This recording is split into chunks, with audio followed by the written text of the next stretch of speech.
I un poc la base teòrica o la fonamentació partint de la teoria queer i més concretament de la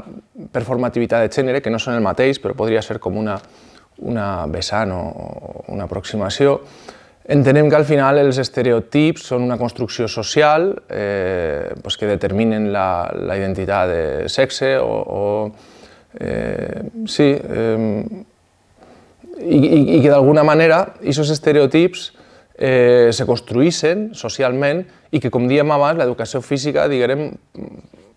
facilita un escenari per a la construcció, per al reforç d'aquests estereotips que tal volta en altres assignatures no existís. Aleshores, diguem que ja a priori teníem